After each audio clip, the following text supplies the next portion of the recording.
Johnny Dollar. Harvey Tilson, Mr. Dollar. Tilson? Yes, sir. Tri Mutual Insurance Company. Yes? I hold down the office here in Uniontown, Pennsylvania. Oh, I see. Well, what can I do for you, Mr. Tilson? Well, if you're free, I wish you'd come on down here. Well, what's the problem? I want to be sure we don't pay out a lot of insurance to the wrong person. What kind? Straight life. Well, how much, Mr. Tilson? $1,200,000. What? $1,200,000. Can you take it on? Sure can.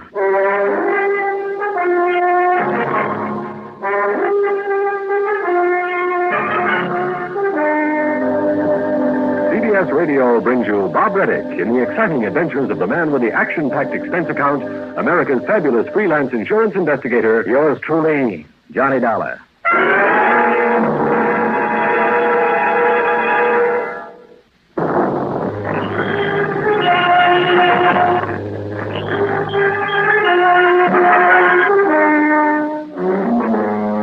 Expense account submitted by Special Investigator Johnny Dollar to the Tri Mutual Insurance Company Limited, Uniontown office.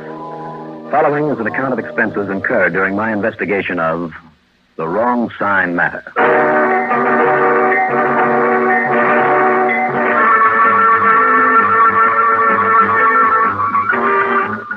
It was late afternoon when Harvey Tilson called me. It was a good deal later before I could arrange for some awkward plane connections from Hartford to New York to Pittsburgh, PA. Plane fare is item one, $29.40. Because of a long stopover in New York, it was dawn by the time we hit the landing strip at the greater Pittsburgh airport. Item two is $1.70 for some early breakfast. And item three is the usual $50 deposit on a rental car. I took my time driving the 45 miles down Route 5 to Uniontown. And there I found that Tilson's office is in the Fayette Title and Trust Building, which also houses radio station WMBS. By way of killing time until Harvey got into his office, I talked to some of the boys there at WMBS, including Bill Freeze of the News Bureau. Anything in my line ever happened around these parts, Bill? Like maybe Mrs. John Stacy Minot's death wasn't so natural after all? Well, now, what does that mean? Oh, come on now, Dollar. Why else would Harv Tilson send for somebody like you? Well, are you saying that she was murdered? Well, wouldn't you murder an old dame like that for $1 million insurance? I mean, if you could make sure they'd never be able to pin it on you, wouldn't you? Well, now, Bill... Well, I mean, I don't mean you, Dollar. Well, thanks. Just whom do you mean? I mean that new secretary, that Danny Pringle. Mrs. Minor's secretary? Yeah, Danny Pringle. Handled her correspondence, her investments, her stocks and bonds, paid her bills, that sort of thing. He was the only person, Dollar, who could possibly know everything, and I do mean everything, about all her affairs. And Danny Pringle? Yeah, and if he didn't somehow persuade her, force her to change her will at the last minute and leave everything to him, I'll eat my shirt, initials and all. You, know this Pringle pretty well? Well, I know all I need to about him, put it that way. But you have no proof that he killed Mrs. Minor. Proof? No, but figure it out, Dollar. Why would a smart cookie like him tie up with a decrepit old dowager like her in the first place? Now, he's not one of these la-di-da male secretary types, if you know what I mean, believe me. Well, maybe she paid him well. Her? I mean, she? Don't kid yourself. She was so tight-fisted. Why, do you know that her niece, Dora Minor, that's her only living relative, that Dora's had to play housekeeper and nurse and everything else for the old lady all these years, and for nothing? And all because it saved the old lady a few bucks not having to hire a nurse?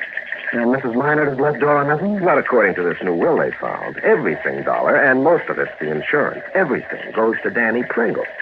And you think you killed her for it, huh? And to keep it from going to Dora, who really deserves it. Oh, Bill. Yeah. 2 minutes. Yeah, right. Thanks, Rod. Now, Bill, tell me, what is your beef against Danny Pringle? You really want to know? Yes. Nothing. Nothing at all. It's just that... Well, if he gets away with this, if he gets all that money... Well, it's wrong, that's all. That's all, huh? Well, what do you mean by that? Anything else to tell me about this thing, then? Yeah, plenty. But I just got to do a news broadcast. I'm on the air in just a minute. Yeah, sure. Don't let me keep you. Yeah, listen now. After you've seen Harv Tilson, well, maybe you want to talk some more about this, huh? Yeah. Maybe I will.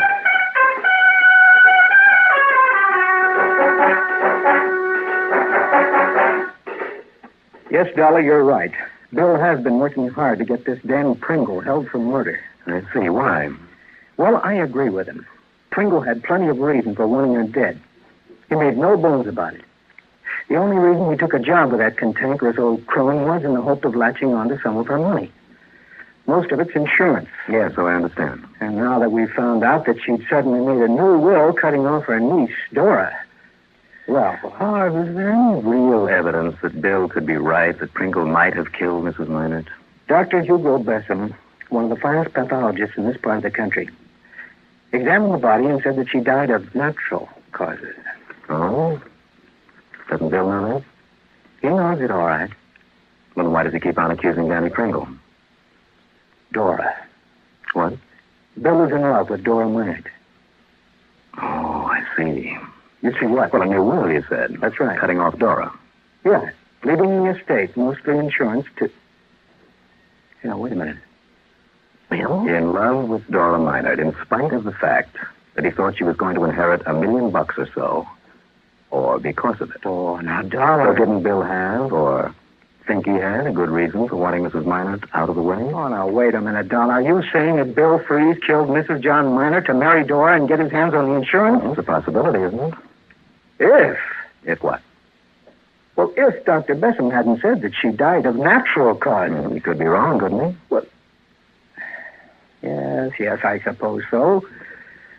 Well, what do you plan to do? Well, right now, let's forget about murder for a minute. Hey, now, wait, you've implied... No, I haven't implied a thing. I have simply said that as long as Bill Freeze thought Mrs. Minot was going to leave the insurance to her niece, and as long as Bill figured on marrying Dora... Still does, I understand. He had just as much reason for wanting the old lady out of the way as Danny Pringle had. Right? Well, I suppose so. Unless, of course, Bill somehow knew that she had changed her beneficiary. Well, nobody knew about that new will until the day Mrs. Minot died. Not even Dora? Not even Dora. You didn't know? After all, if the bulk of her money is in the insurance policy... The policy states that the beneficiary is to be the heir to her estate, as specified in her will. I see. She wrote it herself, by the way. Oh? Yep. She'd pecked it out on a typewriter all by herself. Then she'd signed it, had it witnessed by a cleaning woman and her husband, and that was that. Did you check to see if it would hold up in court? Yes, I checked it out with an attorney at company expense. And that will, Dollar, named only Dora.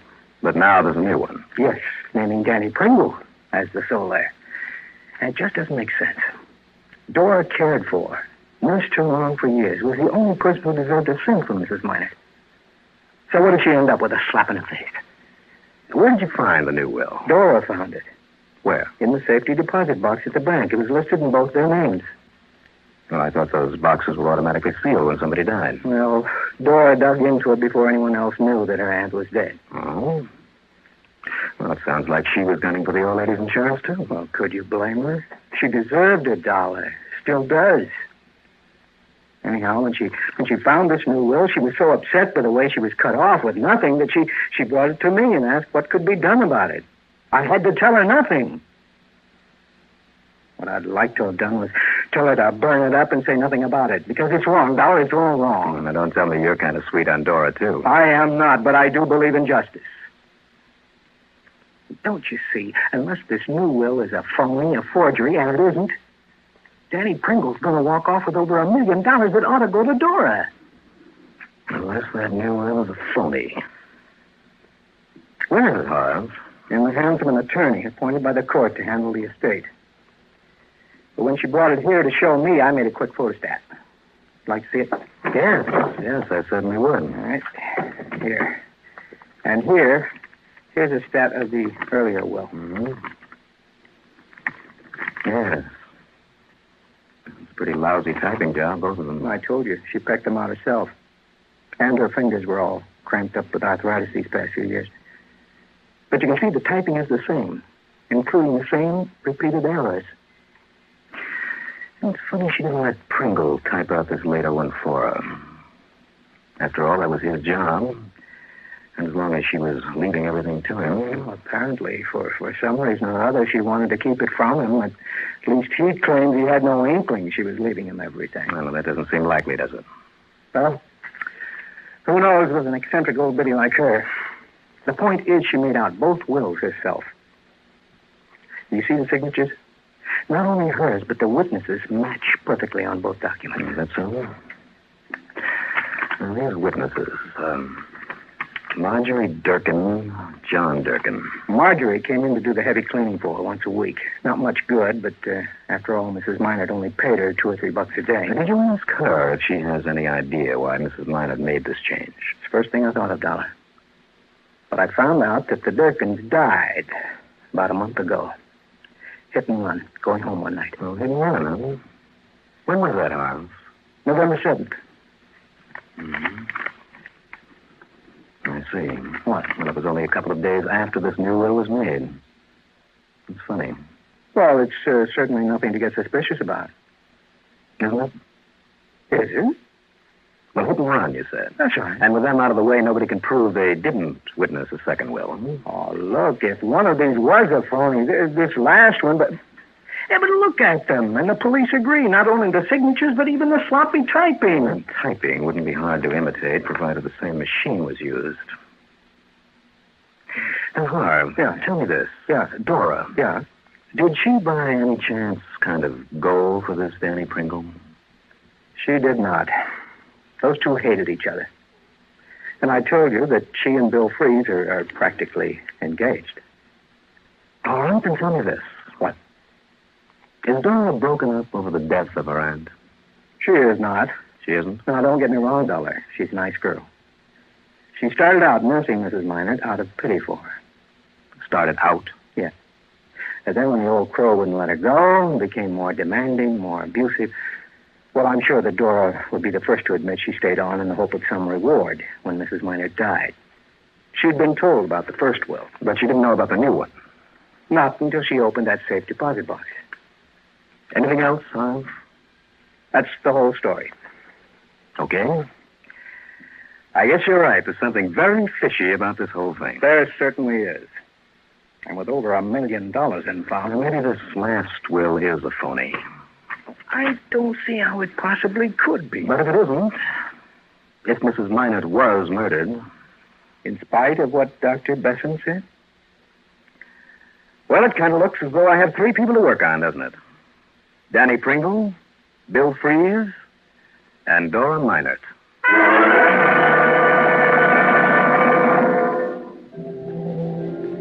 I discussed Mrs. Minard's death with the police. And they politely suggested that instead of wasting their time, I talk with Dr. Hugo Besson. Now, since Mrs. Minard had been alone at the time of her death, he'd been authorized to make a routine autopsy. But his autopsy, the doctor told me, had been far from routine. That is, after he'd found out about the new and completely unexpected will. The result? Mrs. Minnie Minard died of natural causes. Period. End of any question of murder. I drove my rental car over to the Minard home, a big old place just off the north end of Bailey Avenue. Fortunately, the only one there when I arrived was Dora Minard, the niece. She was in her late 20s, I'd say. Tall, good-looking blonde. Please forgive the dirty apron, Mr. Dollar. That's quite all right. I've been trying to get things straightened out around this old barn now that Aunt Minnie's gone. And do you know something? I've been poking around rooms I've never been in before. Well, I thought you'd been taking care of Mrs. Minard for some years, Dora. Oh, I have. In the mistaken belief there'd be some recompense for all the... All the what? Oh, I shouldn't talk about it, Mr. Dollar. I mean, the way I've been thinking. And please don't ask me to talk about Mr. Daniel Pringle. Well, why not? I'd rather have him tell you how he arranged to have me cut off from her estate. Where is he? Oh, he's around. Just went out to get some cigarettes. And he'll stay around, too, until things are all settled. Just to make sure I don't walk off with something he doesn't want to give me. Out of the goodness of his heart. As though he had a heart. Now, tell me this. Please, I don't want to talk about it. Didn't you ask me how come I haven't seen some of the rooms in this house before? Did I? Look. Look at these keys. A different lock on every room in the house. And she kept these tied to her waist. Kept them under the pillow at night. But you had a key to the safe deposit box. Only because she didn't trust Danny Pringle. And somebody had to be able to go and check on her stock certificates and things. I found the new will folded up in a stock certificate. So that's how it got on the safe deposit box. What? Where was the first will kept? Oh, I think in a file here in this room. I see. Mr. Pringle produced it to show the date when the police were here. Do you want to look for it? Is this her typewriter? Oh, no, that's Mr. Pringle's. And if he comes back and finds that I've unlocked the door to this room of his, maybe we'd better leave now. Well, then you don't use this machine. Never. He'd have a fit. Besides, this is the first time I've been in here. And isn't this room a mess? But Mrs. Minert could get in. Oh, yes. She told me that she wrote her will on this machine.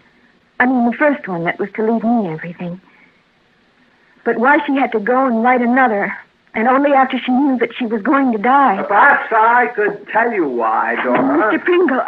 What business have you here in my room? Who is this man? Get out of here, both of you. You afraid we might find something incriminating, Pringle? Incriminating? Don't be absurd.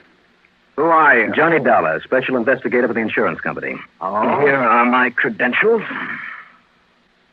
Oh. Oh, I see. Now, of course, I can get a search warrant if necessary. Not at all necessary, Mr. Dollar. Of course not. Now, then you don't mind if I look around. Not at all. Please help yourself. I'm afraid things are in a bit of a mess, though. I never was too good at filing and that sort of thing. You were going to tell me why Mrs. Minert suddenly decided to leave everything to you. Was I? Well, it was entirely unexpected, I must say. I'll bet it was. Now, Dora. But go ahead, tell him. I'd like to hear it, too. Well, it's really quite simple, Mr. Dollar. I took this job to get what I could out of the old girl. I thought she was richer than she was. I have a certain amount of, well, charm for people like her. It's worked before, and I thought... It has, huh? Yes, it has. And I thought it might work with her. You rotten But skunk. it didn't. Nothing could charm that eccentric old crackpot, so I planned to leave her. But then came this last illness, and she became such a pathetic person that, well, out of sheer pity for her, I relented. More than that, I repented. Mr. Dollar, that's the most... That's Now, the biggest... just wait now, Dora. I believe Mrs. Minot realized how I'd changed in my feelings toward her, that she appreciated it, and that she took this way to show her appreciation. Mr. Dollar, that's a lie. Now, Dora, You know it is, Pringle. can you prove that?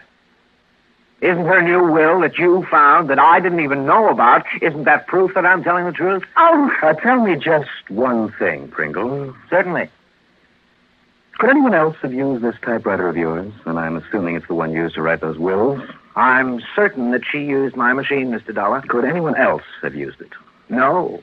No one else could possibly have come in here. No one else could have used this typewriter except Mrs. Minot, of course, and myself. You're absolutely sure of that. Yes. And the police examination showed that both wills were typed on it. Therefore, only she could have written the new one. Wrong. What? I saw those wills, the same typographical errors. Well, naturally. The same signatures, exactly the same. I held the photostatic copies up to the light, one on top of the other. The signatures matched perfectly, both of them. Of course. Of course not, Pringle. What are you talking about? It's impossible for anyone to write a signature, even his own name, write it twice exactly the same. Mr. Dollar. Utterly impossible. Well, you're wrong. You must be Well, wrong. try it. Here.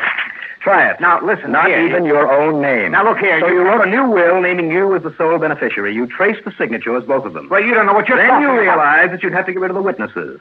To the first will, John and Marjorie Durkin, so they couldn't deny having signed the second one. Hit and run, huh? I'll bet you ran after you killed them. Yes.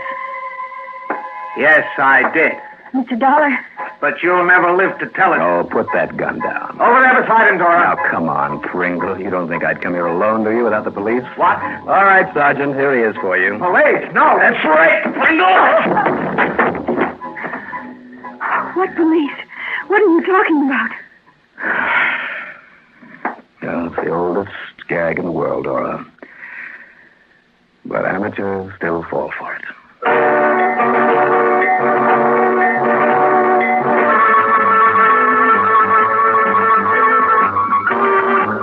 On the strength of his statement to us, well, I hope they do pin the murder of the Durkins on him. As for that second will, it can't be genuine, simply because of those two sets of absolutely identical signatures. Expense account total, including the fare back to Hartford, $129.30. Yours truly, Johnny Dollar.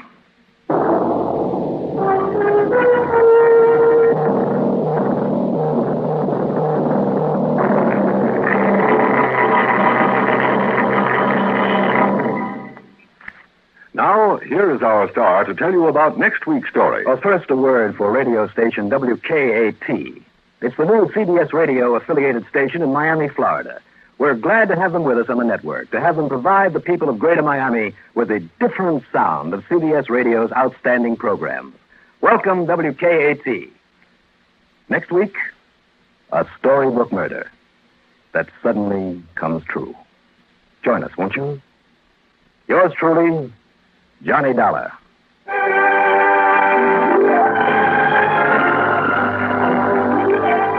Yours truly, Johnny Dollar, starring Bob Readick, is written by Jack Johnstone, produced and directed by Bruno Zerato Jr. Heard in our cast were Lawson Zerby as Harvey Tilson, Robert Dryden as Pringle, Joan Loring as Dora, and Larry Haynes as Bill Freed. Be sure to join us next week, same time and station, for another exciting story of Yours truly, Johnny Dollar. This is Art Hannah speaking.